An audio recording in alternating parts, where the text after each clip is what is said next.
2024 से एक परजीवी कांग्रेस पार्टी के रूप से जानी जाएगी। को गुजरात में हराएंगे इस बार।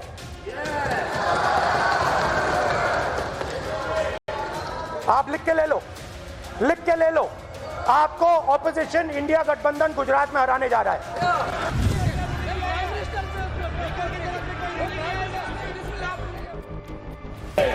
अगर कांग्रेस ने अपने सहयोगियों के जो वोट खाए हैं वो अगर न खाए होते तो लोकसभा में उनके लिए इतनी सीटें जीत पाना भी बहुत मुश्किल था।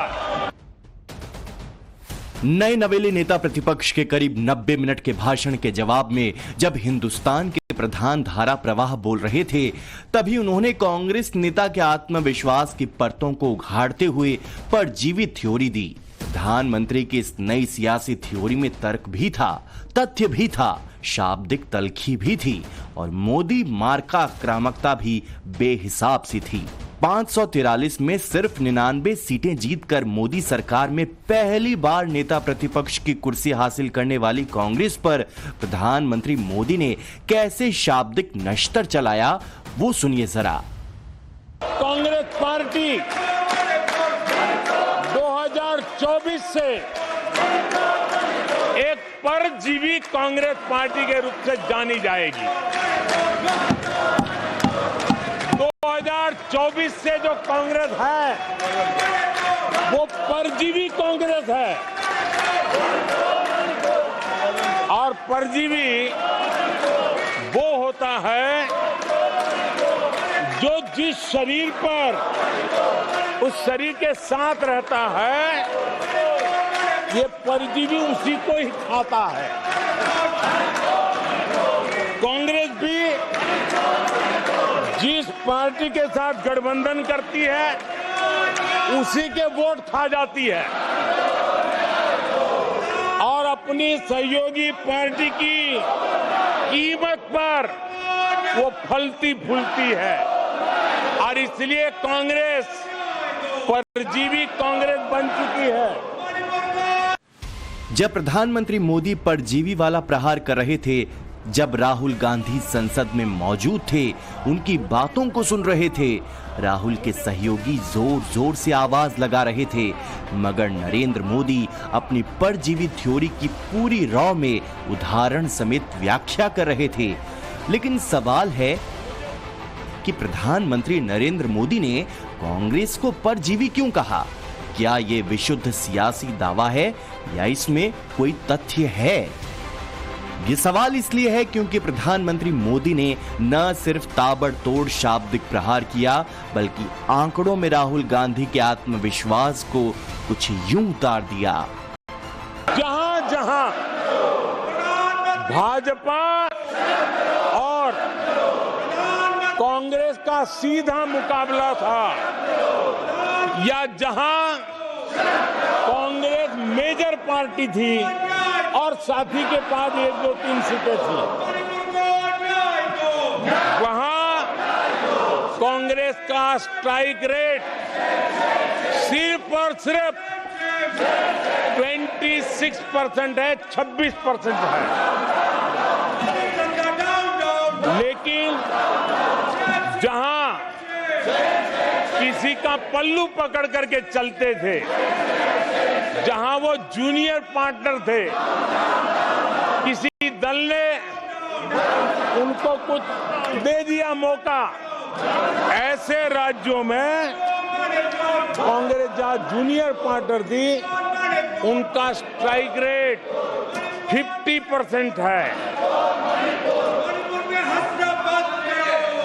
और कांग्रेस की 99 सीटों में से ज्यादातर सीटें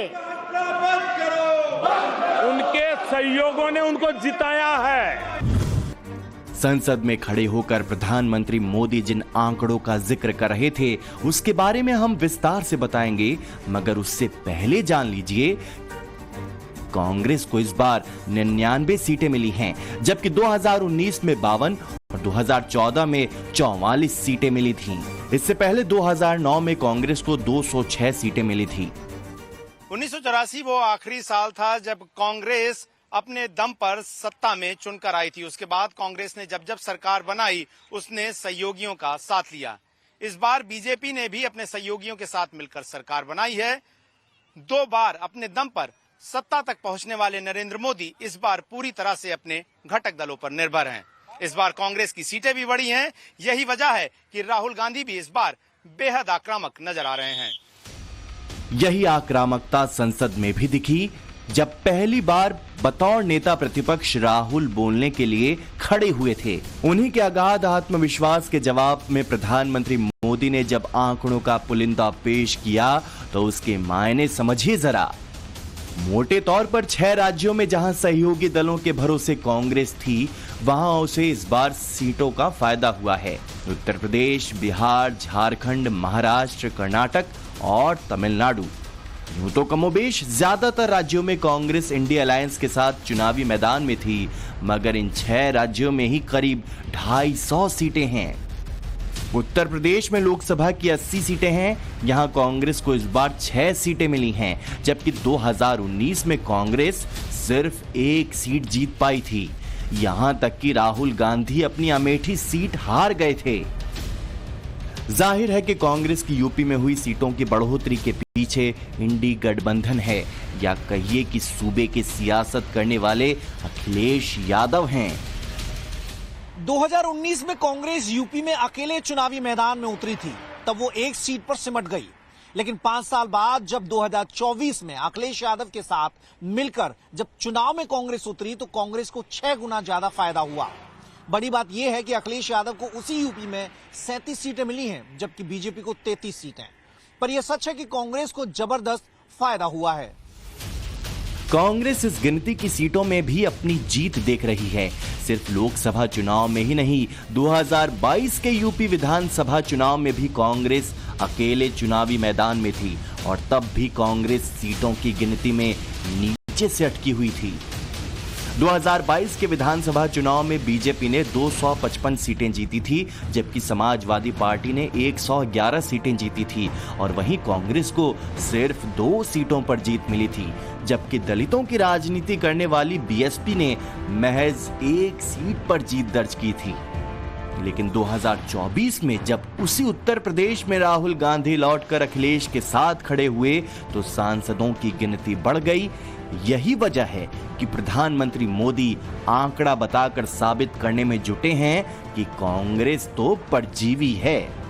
कांग्रेस पूरी तरह परजीवी बन चुकी और अपने सहयोगी दलों के कंधे पर उन्होंने चढ़ करके ये सीटों का आंकड़ा बढ़ाया है। सिर्फ यूपी नहीं, बिहार में भी सियासत के किनारे पर खड़े कांग्रेस सहयोगी दलों के आसरे ही है।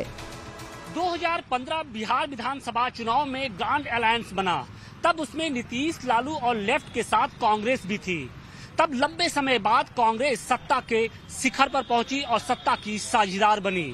साल 2020 में नीतीश लालू से अलग हो गए, फिर भी लालू और नीतीश के साथ कांग्रेस को बड़ा फायदा हुआ। 2024 में भी कांग्रेस को बड़ा फायदा हुआ है बिहार में। बिहार में तेजस्वी यादव के साथ राहुल गांधी का अलायंस था। तेजस्वी यादव ने बेहिसाब मेहनत की थी, मगर 26 सीटों पर लड़कर आरजेडी 4 सीटें जीत पाई, जबकि 9 सीटों पर लड़कर कांग्रेस 2 सीटें जीत गई, जबकि 2019 में कांग्रेस सिर्फ 1 सीट ही जीत पाई थी। जाहिर है कि तेजस्वी यादव के परिश्रमण का परिणाम कांग्रेस की विजय में भी परिलक्षित हुआ। झारखंड में कांग्रेस आरजेडी और झारखंड मुक्ति मोर्चा के साथ अलायंस में था। 2019 के चुनाव में कांग्रेस 7 सीटों पर लड़ी और 1 सीट पर ही जीत हासिल कर सकी। इस बार भी उसने 7 सीटों पर ही चुनाव लड़ा, लेकिन 2 जीतने में सफल हुई।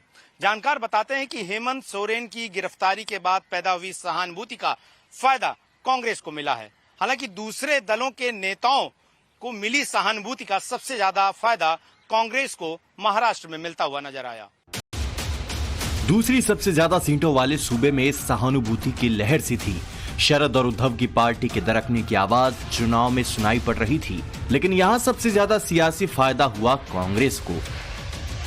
48 सीटों वाले महाराष्ट्र में कांग्रेस सिर्फ 17 सीटों पर लड़ी और 13 सीटें हासिल की, जबकि 2019 में इसी महाराष्ट्र में जब उद्धव की शिवसेना बीजेपी के साथ थी और कांग्रेस सिर्फ शरद पवार के साथ चुनाव लड़ रही थी, तब 26 सीटों पर लड़कर भी एक ही सीट जीत पाई थी। महाराष्ट्र में भी उद्धव और शरद ही फ्रंट लाइन पर खड़े थे।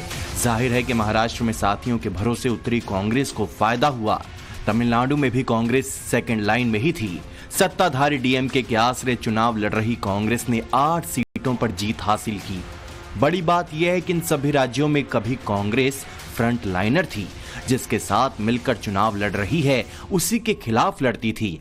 मगर अब जब राजनीति 180 डिग्री पर घूम चुकी है तो प्रधानमंत्री मोदी आगाह कर रहे हैं। नहीं पता कि कांग्रेस के जो साथी दल है उन्होंने इस चुनाव का विश्लेषण किया है कि नहीं किया है। ये चुनाव इन साथियों के लिए भी एक संदेश है। परजीवी वाली थ्योरी को आगे बढ़ाते हुए प्रधानमंत्री मोदी ने यह भी बताया कि जहां कांग्रेस और बीजेपी के बीच सीधे टकराव वाली स्थिति थी, वहां पर क्या है।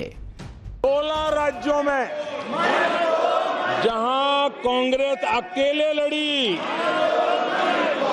वहां उसका वोट शेयर इस चुनाव में गिर चुका है। आदरणीय सभापति जी, गुजरात, छत्तीसगढ़ और मध्य प्रदेश, इन 3 राज्यों में जहां कांग्रेस अपने दम पर लड़ी और 64 में से 64 में से सिर्फ 2 सीट जीत पाई है। 64 में से 2। प्रधानमंत्री मोदी ने जिन राज्यों की 64 सीटों का जिक्र किया उसके बारे में हम आपको बताएंगे, मगर उससे पहले जान लीजिए कि 2019 में कांग्रेस ने कुल 421 सीटों पर चुनाव लड़ा था। बीजेपी के साथ डायरेक्ट फाइट वाली सीटों में बीजेपी ने 175 सीटें जीती और कांग्रेस को सिर्फ 15 सीटें मिली थी। इसी तरह से 2024 में कांग्रेस ने 328 सीटों पर चुनाव लड़ा। बीजेपी के साथ डायरेक्ट फाइट वाली सीटों में बीजेपी ने 153 सीटें जीती और कांग्रेस को 62 सीटें मिली। यानी जैसे ही कांग्रेस इंडी गठबंधन के कंधे पर सवार हुई, उसकी 47 सीटें बढ़ गईं। इन्हीं बढ़ोतरी की वजह से राहुल गांधी की पार्टी का आंकड़ा 99 तक पहुंच गया। प्रधानमंत्री मोदी ने जिन 3 राज्यों का जिक्र किया उनमें गुजरात, मध्य प्रदेश और छत्तीसगढ़ है। तीनों राज्यों में लोकसभा की 64 सीटें हैं। इनमें से सिर्फ गुजरात और छत्तीसगढ़ में ही कांग्रेस 1-1 सीटें जीत पाई। सीधे मुकाबला हुआ तो मध्य प्रदेश में तो 0 पर सिमट गई थी। हालांकि इस बार कांग्रेस 1-2 नहीं बल्कि 13 राज्यों में एक भी सीट हासिल नहीं कर पाई। उसमें सत्ताधारी सूबा हिमाचल प्रदेश और आम आदमी पार्टी की सत्ता वाली दिल्ली भी शामिल है। कर्नाटक में कांग्रेस की सरकार है। कांग्रेस कर्नाटक में अकेले ही चुनाव लड़ी। मुकाबला बीजेपी और जेडीएस से था।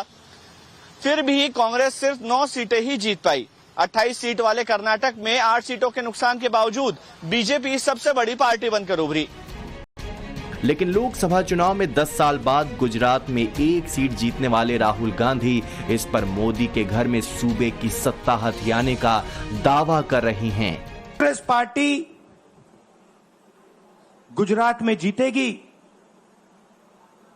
और गुजरात से ही नई कांग्रेस पार्टी बनेगी। 1 सीट जीतने के बाद आत्मविश्वास की अति पर बैठे राहुल गांधी की पार्टी 3 मार्च 1990 के बाद से सत्ता में नहीं आई है। 2022 में जब विधानसभा का आखिरी चुनाव हुआ था, गुजरात में तब 182 सीट वाली विधानसभा में सिर्फ 17 सीटें ही कांग्रेस जीत पाई थी, जबकि बीजेपी के 156 विधायक जीते थे। 2017 के चुनाव में कांग्रेस और उसके सहयोगियों को 80 सीटें मिली थी, जबकि बीजेपी 99 सीट जीतकर सत्ता में लौटी थी। 2012 में जब मोदी के नेतृत्व में गुजरात का विधानसभा चुनाव हुआ था, तब कांग्रेस को सिर्फ 61 सीटें मिली थी और बीजेपी 115 सीटें जीत गई थी। इसके बावजूद राहुल गांधी उस गुजरात जीतने को लेकर आश्वस्त हैं, जहां आम आदमी पार्टी 7 चुनाव लड़ेगी अकेले, ये अब तक पता नहीं है, क्योंकि इसी लोकसभा चुनाव में पश्चिम बंगाल में सत्ताधारी टीएमसी ने कांग्रेस को किनारे लगा दिया तो कांग्रेस आधी हो गई। पश्चिम बंगाल में ममता बनर्जी से अलग होकर बीजेपी से लड़ने वाली कांग्रेस को सिर्फ 1 सीट मिली, जबकि 2019 में कांग्रेस को वहां 2 सीटें मिली थीं। पश्चिम बंगाल में बांग्ला अस्मिता के नाम पर दीदी ने बाजी मार ली, तो यूपी में अखिलेश यादव के पीडीए ने नई लकीर खींच दी। अपने दम पर सिर्फ हरियाणा, कर्नाटक और राजस्थान में कांग्रेस ने वापसी की है। यही वजह है कि प्रधानमंत्री मोदी देश की सबसे पुरानी पार्टी को परजीवी कहकर नश्तर चला रही हैं, तो कांग्रेस भी अपने हिसाब से पलटवार कर रही है। कांग्रेस ने वाईएसआर कांग्रेस और बीजू जनता दल का हवाला देकर बीजेपी को ही परजीवी करार दिया है। लेकिन सवाल है कि पीएम मोदी ने कांग्रेस की दुखती रगों पर हाथ क्यों रखा, तो इसका जवाब है कांग्रेस नेताओं का अति आत्मविश्वास, प्रधानमंत्री मोदी को लेकर आक्रामकता। Mr. Narendra Modi does not believe he is 1/3 Prime Minister. Na Prime Minister. Narendra, Naidu और नीतीश, 3 ना है ना, ना 1/3 प्रधानमंत्री हैं, 1/3 प्राइम मिनिस्टर। सिर्फ 1-2 नेता नहीं, समूची कांग्रेस लगातार प्रधानमंत्री मोदी को टारगेट कर रही है।